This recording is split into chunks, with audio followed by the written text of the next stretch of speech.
Welcome again to the Dr. Dean Show. Today, I'm taking the reins for an exciting topic to me, talking about all things teen, with, of course, my co-host, Dr. Dean Beckloff, along with two additional special guests.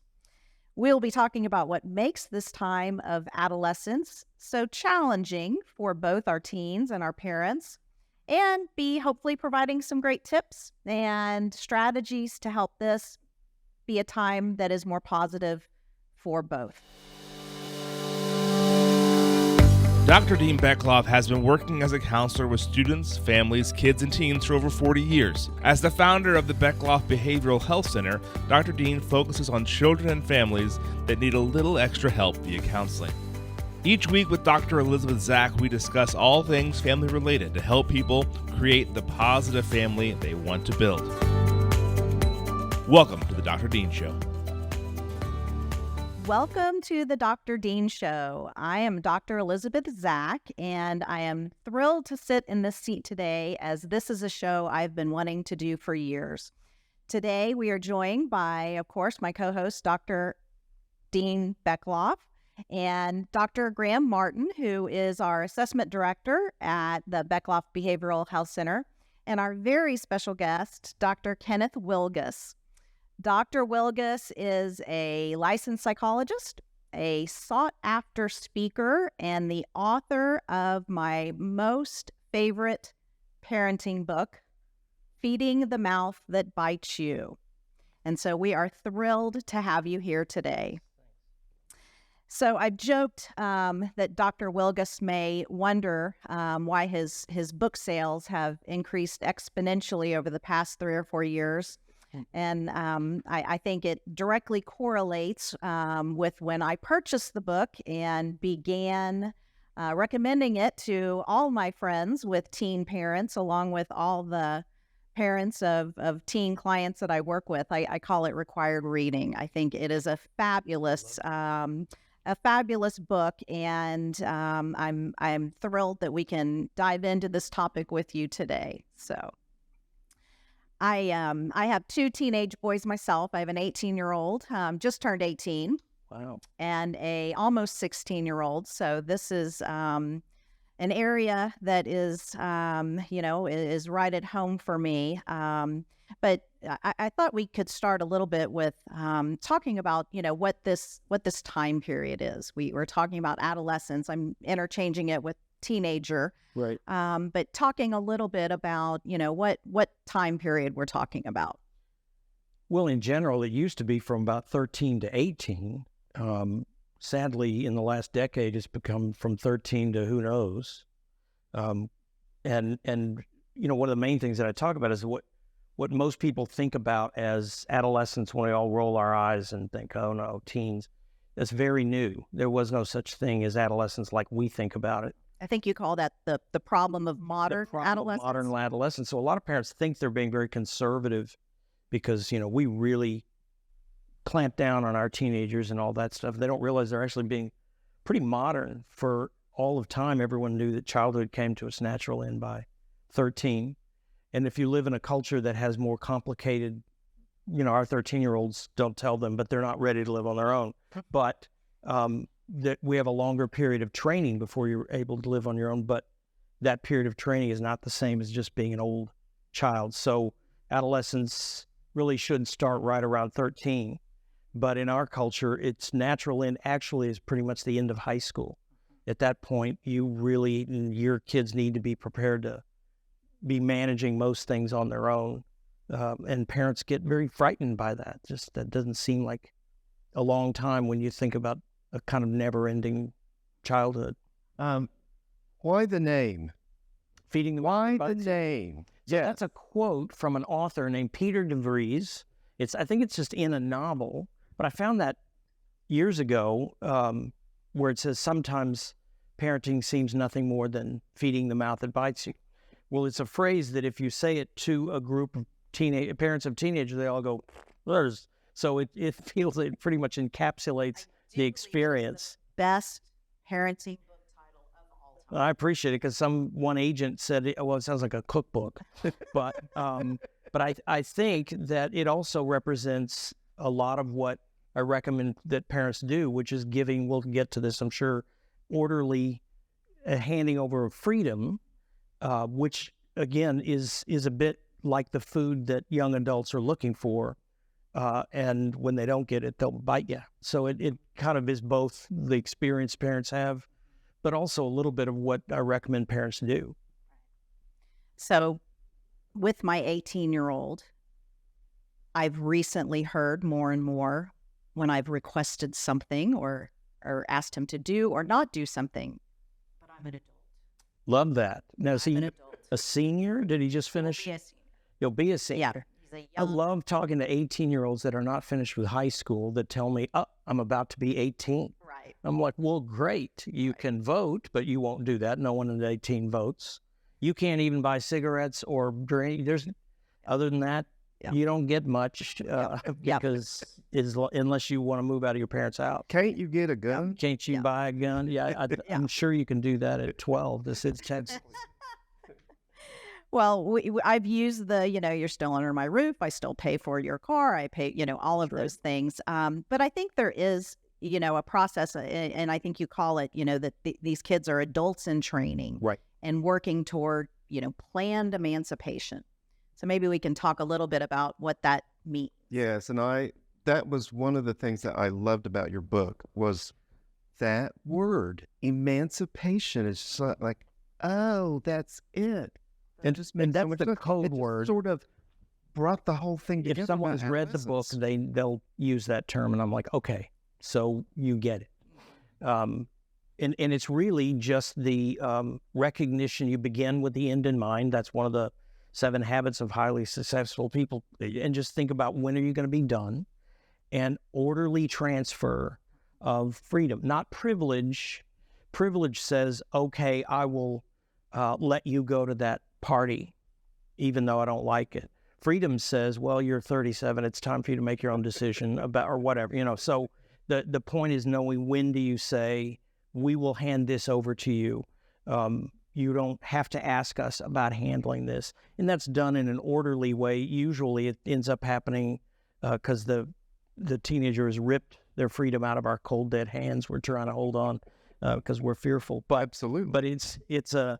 And really, it does 2 things. Number one, by handing over freedom, let's say listen to the music that you want to, which is a freedom I always recommend because they are listening to whatever music they want to, unless you're Amish and they wouldn't be watching the show. So but by giving over and recognizing, it's not even giving, it's recognizing that freedom. You gain influence by being able to really communicate about it, which is something that is often not thought about. And then secondly, by announcing even years in advance, look, at some point, the answer to all the things you're asking me for is not no, it's not yet. And that will come. If they believe you, that calms things down as well. When a kid gets sent home from school from vaping or whatever, and you clamp down, 16-year-old, and you're not going anywhere. Ask me if you want to go to the bathroom. You can't do anything. It adds this panic of, I'm getting nowhere. I'm never going to be. And so planned emancipation is not only giving over freedom in an orderly fashion, but it is kind of announcing that in this house you can grow up. You don't have to just get away. Oh, it's good. Wow, that's great. You mentioned something that I think is worthy of exploring a little bit. Through this process, the parenting role has to change. And I think many parents struggle with fear. Absolutely. As we're giving more freedoms, the fear that a parent has, the what ifs. Right. And you talk a little bit about, the goals being different for a child versus an adolescent. Right. So, I have no problem when you're raising children, obedience, which is getting out of fashion. I think it shouldn't. I'm happy for you to be involved, teaching children socialization. You can't hit other people, that kind of thing. And doing it because I said so isn't necessarily a bad answer to give to a 5-year-old. To a 15-year-old, it's a terrible answer because if you think about it, the goal of your sort of discipline with a teenager is really responsibility. It is letting them know that this is going to be the consequence of what you do. Sometimes if it's a freedom, it's leaving them to the natural consequences. But it's basically recognizing that teenagers will have much more freedom to choose what they want to do, but then the consequences they'll have to take care of themselves. Fear does the opposite. It tries to restrict their options, which often, you really don't have that ability, but to shield them from the consequence. And that really ends up giving the complete wrong message to young adults. I don't know if you read the book by Eugene Peterson about raising teens. Yes, he wrote a book about raising teens. I love that It guy. is excellent. But one of the little themes that he has in his book is that adolescents force the parents to grow. That's very true. It's a change. You're going to have to change, or You hope they force their parents. yeah. And so it creates this tension, but the tension is good for parents. You were mentioning fear, and yeah, it's a fearful time sometimes for parents, but learning how to let them go, let them grow up. That's right. That freedom, and that word emancipation is spoken to many of my families that I've worked with. That, oh yeah, that makes sense. Which is so it's very encouraging, because I think things sound scarier now than ever. And and so, emancipation can feel like, in our house, we're more involved, more. Fear often sounds like you're the more passionate and knowledgeable parent. And so you're the one sitting in the group going, no, I didn't know we had to sign up this early. Oh no, I'm a terrible parent. But emancipation is, and this is I think we all know that you get to a certain point in knowing that a lot of times you want to know what's more effective, and that over-controlling, fearful, pretending to yourself that you're keeping your child from these influences.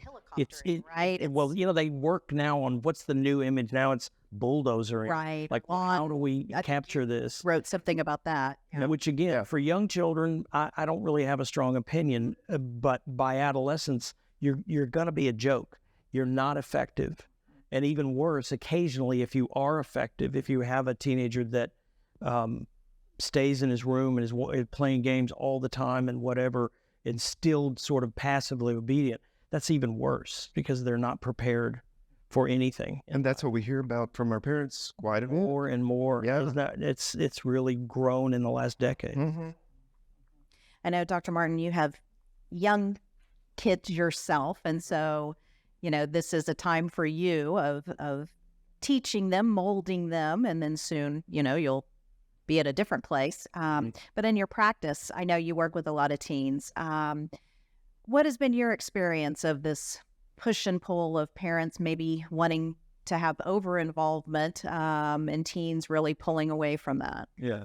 Well, it is a push and pull, and I think that speaks to the fluidity that's required of parents, and especially good parents are willing to be flexible and learn and recognize that their adolescent doesn't need what they used to need, and they may not need what you needed when you were an adolescent.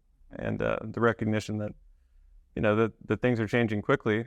And I think, along with the planned emancipation concept, is giving adolescents the room to be able to experience natural consequences and also experience competency.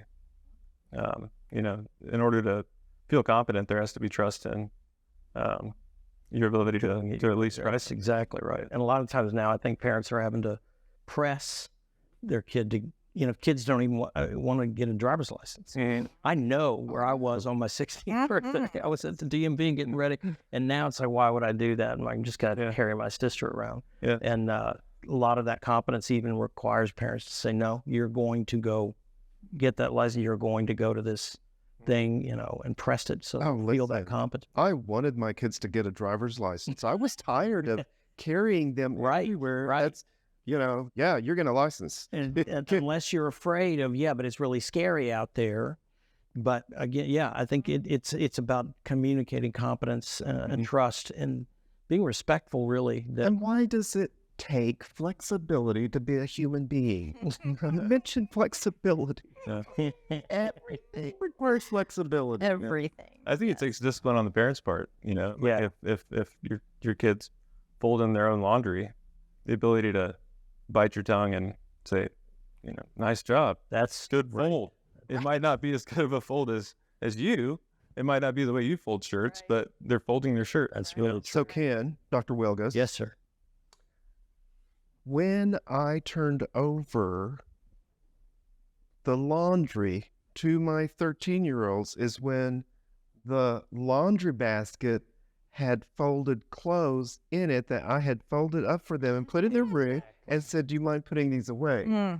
That's when they started doing their laundry. Were you resentful of that in some way? I was. Now, technically, I was you hand over the freedom to keep your room how you want. Yeah.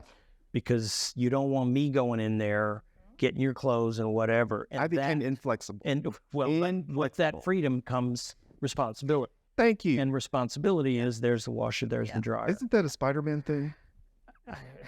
Which one? There's About the freedom and it requires power. But it does mean that very often, especially if a boy, an ADD boy, I have one, that it meant that there weren't folded clothes in any basket. It was just lying around on the floor. And you really think, shouldn't I keep repeating? Maybe they've forgotten and whatever. Well, no, they've never experienced it.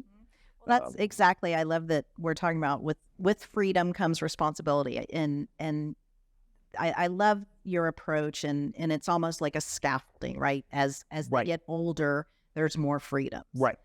And now with my 18-year-old and 16-year-old, there's lots of freedoms, but with that comes responsibility. Right. So you can keep your room however you want it. However, if you can't find your off-season athletic T-shirt, I'm not going to go digging in your room. Exactly right. Right. You have to and that's worth 3 speeches. You can, have your own bedtime, but you're responsible for having your alarm on your phone, waking up. If you're tardy, mama's not going to write you a note. And I think, that approach, starting off maybe with, you talked about music choice or the way that they dress, so many things that we can allow freedoms. Yes. That help them, develop, that sense of autonomy, that desire and that urge to be adults. Yes. And letting go of some of that control. And it can be a really powerful thing. Which is really, I think, more important now than ever, because while you're letting go of certain things, there are still things that you really are firmly in control of or not going to allow that. And the one that I'm sure any parent of teenagers knows, it's the phone. And the phone is like oxygen for teenagers, and you put any limit on that, and it really can make them, remember the primary thing a teenager is outraged by is not, why don't you let me this or that? It's, why are you still telling me how to handle this at all? And little speeches like, well, it's my phone and whatever. It doesn't. But the bigger thing is, and this has changed even in the last 10 years, I don't think you can give freedom with phone like you used to. That's a later stage. So being freer with all these other things helps to keep the message that, look, I know with the phone, for example, you're frustrated, but you've seen this. You are growing up here. You are getting more freedom. And phone is a good example of where I know it's bad out there. But by senior year, you're still going to manage the whole thing. Then what happens after that year? So there must be a point in every in your house where the answer is, now that's up to you. But phone can be one of the later ones. Many years ago, because Ken and I have known each other for a long time. A long time. And anyway, I remember hearing you many years ago talking about the same concept, but applied to movies, where if they're 13, it's now in their... They could go to a PG-13. Yeah, that okay, you're 13 now, you make the decision. Of course, there were a few PG-13s that I really didn't want my kids to watch, but I did the same. I followed your advice, wasn't- and I gave it to them. Right. But it wasn't streaming into our house. You know, music is a good example. I used to talk about CDs. Those were these wrapped in plastic. I don't know if anyone, but you could maintain that kind of control. You have to be aware of what you really have and don't have control over. That's good. So these freedoms are less granted as much as they're recognized. You know, with the limit setting, I do think you need to be pretty firm about it.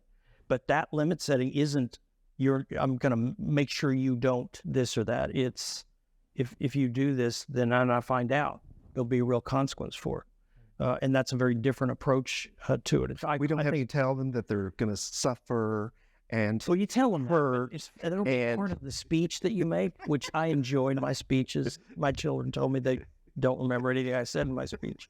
But I always say that when you're limit setting with an adolescent, you are not a policeman. You're a judge. So a policeman, if your kid is going to go to meet his friend anyway, a policeman has to get up and lock the door and make sure.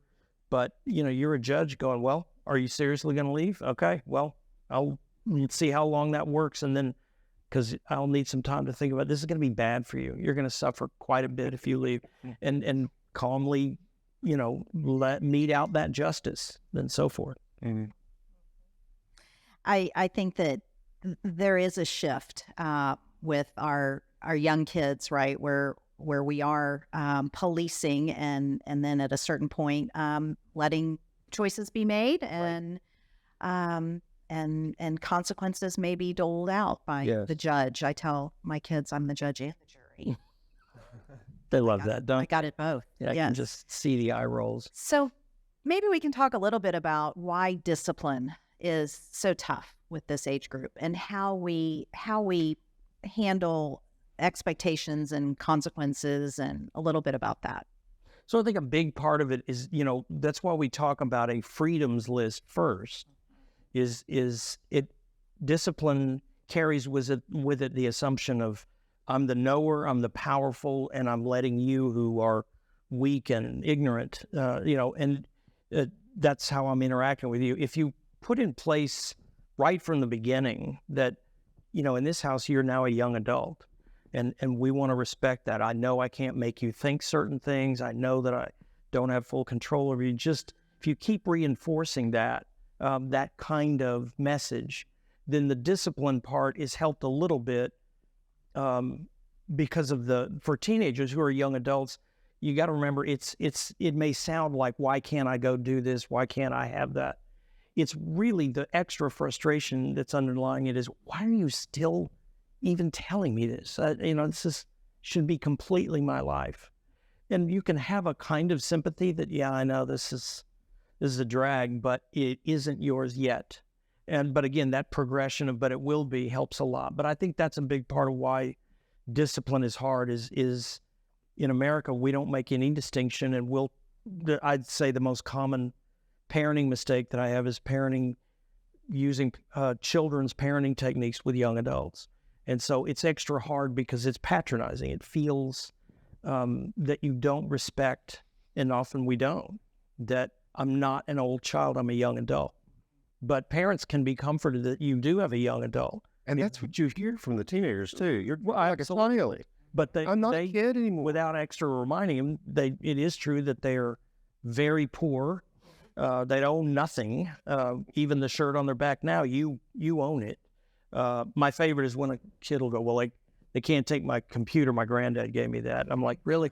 If your dad takes your computer, who are you going to call? And he's like, huh? So, and they're also pretty inexperienced.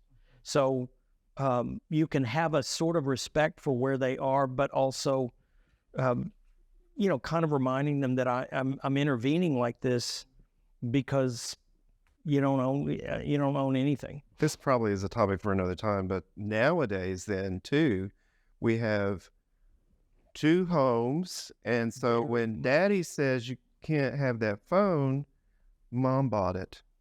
Yeah. And sometimes that's a reality. You know, parents, it's so hard when you have 2 households because you both love your children, but boy, those differences just bring back all that tension with your ex. Yes. And so it is, but and I understand that it is often not possible to really come together on the same page, but it is worth trying.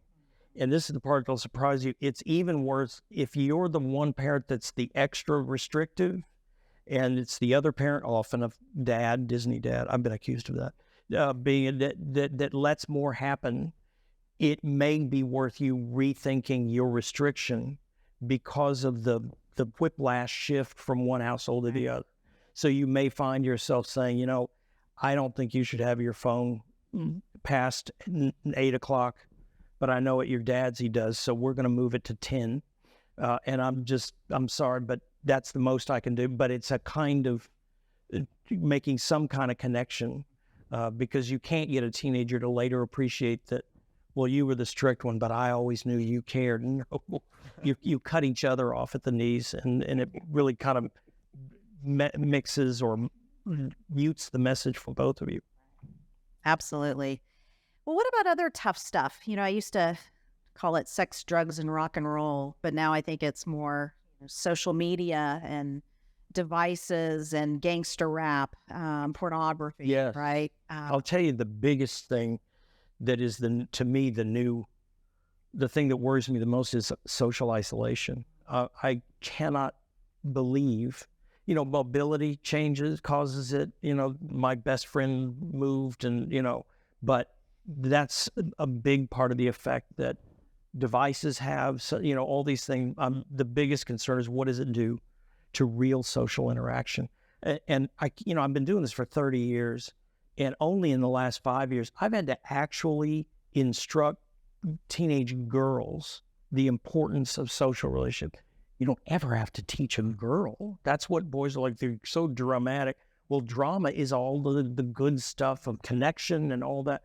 But to teach, young people that, wait a minute, that guy was your best friend.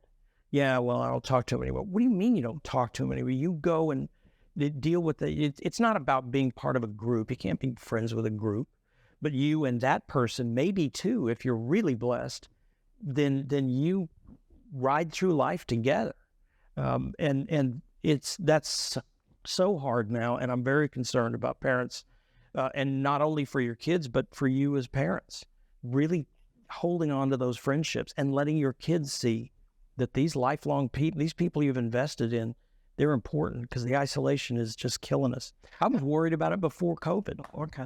Yeah.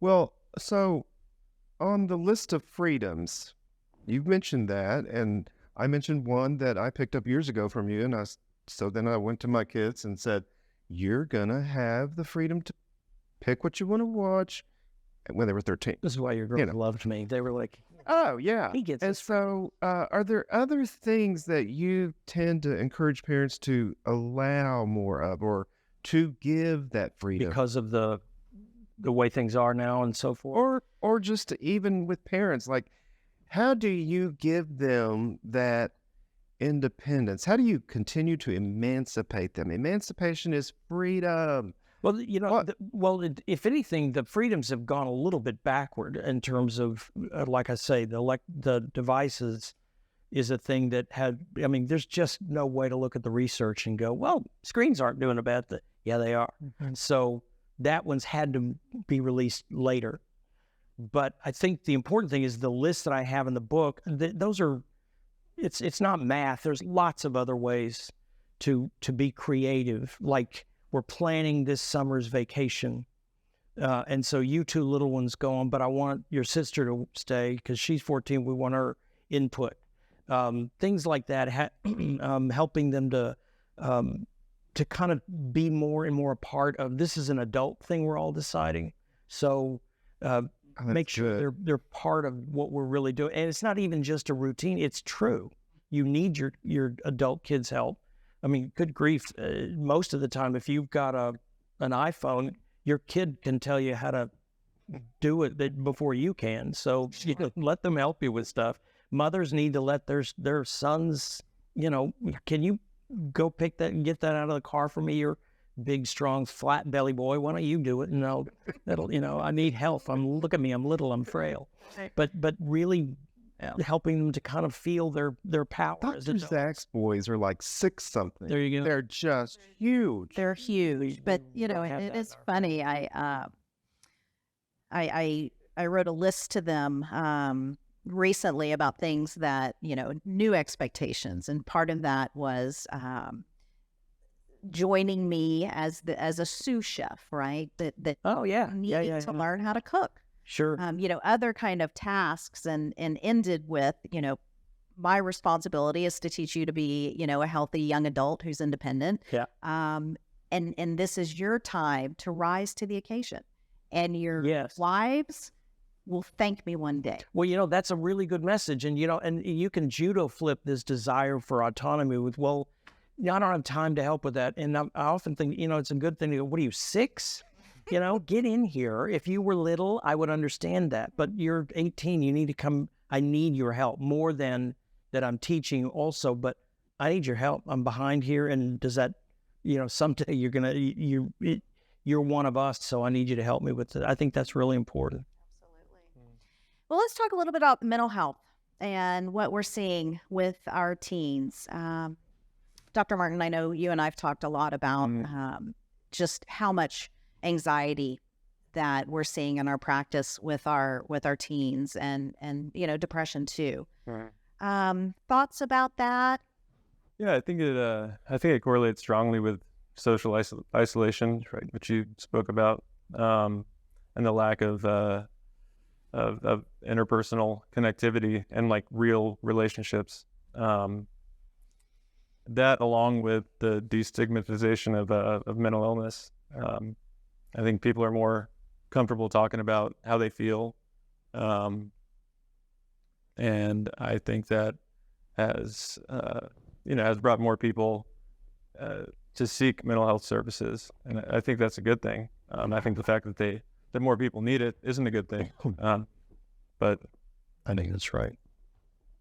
And I guess along with that, and I think we've addressed that on this show before, but now they hear from everybody about somebody's mental illness and that they went to the hospital and that I'm cutting and I'm really considering suicide. And so the exposure to some of those ideas, do you feel like that has something to do with how we're kind of exploding with this stuff? Well, this is part of the difficulty of Dr. Dean and I getting older, is that 30 years ago, we both know, guaranteed, no teenager wanted to be called depressed or ADD or any of that. But now there's an acceptance of it that in many cases is a good thing. And then in some cases is, you almost have to kind of reel in with, well, wait a minute, what do you mean when you say that you're bipolar? What did a doctor tell you that? Because there's almost a race to self-identify as this internal state that, just because you watched half of YouTube on it doesn't make you an expert on that. But you're exactly right. I think the primary contributor to depression is social isolation. And I think that's a very large part of it. And the other one that contributes a lot is a lack of meaningful purpose in life. And when you're wanting your 18, 19, 20-year-old to just enjoy being a kid and I'll take care of everything, you're really robbing them of, you're accidentally suggesting that you're not really needed. You're not important. You just, are something for me to make your life great. And it's not a healthy way to live your life. So isolation and meaningful purpose in life, I think, are two huge things that are often neglected out of fear and basically over parenting in a way. Can I ask you, you mentioned COVID. Yeah. So in terms of some of the key elements for our society, at least, would you say COVID was a big one? It's a huge one, like on the level of World War. Yeah. Okay. Impact. And then since then, what are some of the things that I think it's so funny. I was looking over some slides of a talk I gave 7 years ago, something, and one of the slides was the epidemic of isolation. And this was before COVID. I was already concerned about it. So I think the leftovers from that, it's funny, you think about some of the technology advances where more people have been able to work from home and all the good things that has, and it does have that. However, when you're in the mental health field, you're also aware of, well, you're not just staying at home all the time, are you? And you know that video talking with your friend isn't the same as, look, they're 3D, we're here in the same room. I've had to explain that to teenagers. Oh, I get with my friends every afternoon on Call of Duty. What does that look like? Oh, you mean in front of a screen? That's not real interaction. And I'm not kidding. They don't go, well, that's a great point. Teenagers never say great point, but I'm literally going, no, I mean this. You and I are in this room together. This is real. And it just goes right over their heads. So I think it's the leftovers from that has been almost giving everyone an excuse. Right. For my Christian clients, I can't tell you how many are still not sure what church to go to since COVID. I'm like, yeah, I think that card expired last year. It's just we don't want to get up and go do stuff. And so it has added leftover, almost given us an excuse for laziness in a lot of areas. And there's a problem with that? Yeah, well, and not for me, it's different, but for everybody else. Well, Dr. Wilgus, we are so glad that you were able to join us today. This has been super enlightening. I know that we've all enjoyed having you here, and thank you, Dr. Beckloff, Dr. Martin, and we look forward to seeing you on our next episode of the Dr. Dean Show.